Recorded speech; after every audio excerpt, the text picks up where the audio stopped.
Hey there, it's Irene Lyon, and welcome to this video. Welcome to this YouTube channel and to this world of healing trauma, nervous system health, and all things neuroplasticity. Now, I get a lot of questions through various places, whether it's through email or on my social media feeds. And one area we get lots of great questions is in my Facebook community called Healthy Nervous System Revolution. If you're not part of this community, I'm going to post it in the Show More section below. Right now, when I'm making this video, we have just about 20,000 people in that group, and myself and my team are in there answering questions around nervous system health and education. One of the questions we get, and this was a real question posed by someone, was how come some people struggle to heal? Why is it that some people don't heal, or they have such a hard time healing, and others seem to, it's like just riding a bike. They can do it, they get through their traumatic experiences, and boom, things get better. They kind of put on, as I like to say, their healing DNA. Their healing DNA gets sparked up, and they get out of that stress and survival kind of mode that our system is so good at being in. So why does this happen? And there's lots of reasons, and I'll probably dive into this over a few videos. But for today, I want to talk about what it means when someone stays in what I would like to call victim identification. So victim identification. Now, first things first, without a doubt, many of us, people watching this, or maybe say people you know or your clients, were victimized, whether it was abuse or adversity, growing up in a very threatening environment, maybe household violence, abuse, neglect, whatever you want to look at that as, we know that happens. So I want to acknowledge that reality. The thing is, and granted that, let's say this hypothetical person we're talking about is no longer in that environment, so that's key. They're no longer in that unsafe and threatening environment.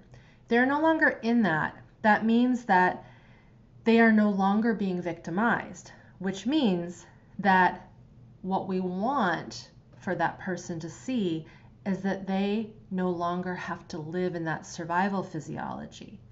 So, in other words, at that point when they were being victims, when they were being victimized, there was no choice and they were helpless. So part of switching over to more healing-based, let's say, points of view and potential is we have to realize that now we do have choice, that we no longer are living in that helpless environment, and that we can move forward and we can heal. This comes at various levels of our body's system. We have this brain up here, we have our body physiology, and then we have our behaviors.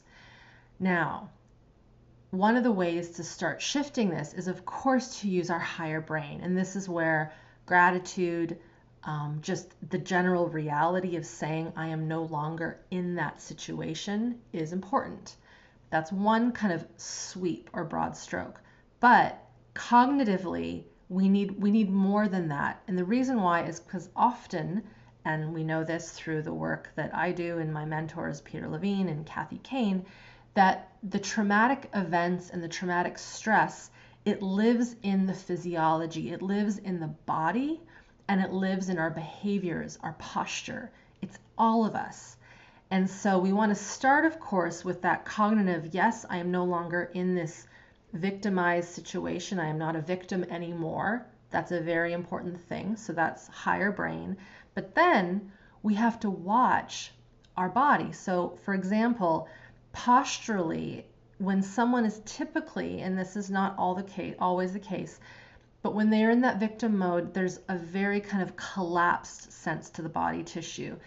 Muscles are just not able to activate and be with full agency and life force. So this is where practices, body-based practices, this is why I think yoga has become so popular, but also just getting out and exercising and going for a walk, doing some gentle movement at home, feeling how your body can be in different positions of more alertness and aliveness, help towards getting out of that victimhood, that victim mentality. But it's more than mentality, it's the victim body posture that goes with it. So again, first thing, cognitive, knowing that you're no longer in it. Second, working with the body, working with the tissues, the behavior. Whenever we maybe have a stressful situation happen, is a person's like, oh, when that happens, I kind of collapse. Or when that happens, I actually get really, my chest puffs up and I try to defend and protect, and I kind of go a little more on the defense. So there's two ways that sometimes people can go back and forth. They might collapse or they might defend and go into more of that kind of fight, mode, which at the time, perhaps when there was the real threat, those things were useful. They protected us. But now, in current day, they're not. And we want to find a way to be with our body where it's not living in this either collapse state or this kind of fight, aggression. Let's see if we can, take on whoever comes at us and prove that we're not going to be taken down. So that is the body point of view. The next point of view, in order to shift this identification with victim, is we have to work with the survival stress physiology. This is something I've talked about in many of my videos, so I will post a few below to explain this in greater detail. But if you think about it, let's just say again, one person, say person A, was living in a very abusive situation growing up. They were helpless. They couldn't flee. They couldn't fight. All they could do was shut down and just bear the abuse. So they were being victimized. They're no longer in that. That somatic sense, that somatic taste, if you will, that energy is still in the nervous system and in the tissues of the body, and not just the muscles, but how our organs respond to stress and threat. So this is where the work that I teach within my programs and within my practice is important, whether it's through me or another somatic experiencing or somatic practice practitioner. Those are the two methods I recommend. Again, I'll post those below so you can find them. We need to work at that survival stress autonomic nervous system level, which is unconscious. And we do that by learning how to listen to our physiology. And this is a practice, it takes time. But we need to have that on our radar, and we need to have that point of view, because we can think about it and we can change our posture from a more mechanical point of view, which all help. But under that is this other thing, this stress-based survival reactions. Those reactions often will still be living in our system if we haven't actively and consciously worked with them. So when we can see all these pieces, there's sort of three pieces there, and work with them all together in parallel, we start to shift out of that survival mode mentality, that feeling helpless, like we have no choice. And just by proxy, by having this mentality of I can choose to shift my thoughts, I can choose to shift how my body is working and how I work with it, and I can choose to listen to how I respond to stress and how my body might say clamp down. Maybe my gut clenches whenever I think of something, even though that was in the past. Rather than ruminating on those past things, right? That would be the past, and staying in victim identification.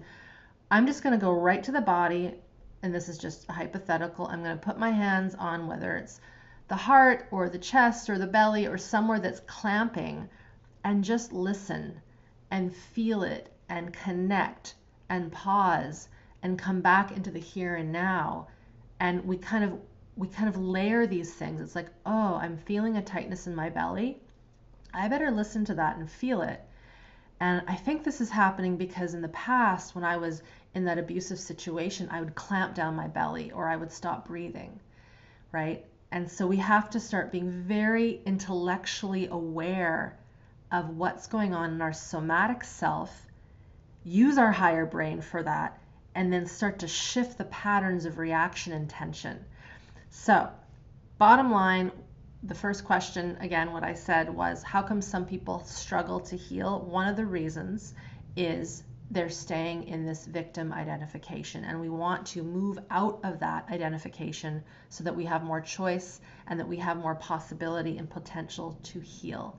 So that's it for today. Hopefully this has been useful. It's given you a little bit of insight into why some people struggle and why some people seem to forge ahead and thrive even after horrific circumstances and adversity and abuse. This is one of the key reasons why. All right, take very good care. Be sure to check out the links I mentioned in this video in the Show More section so you can get more information, more learning, and we will see you next time.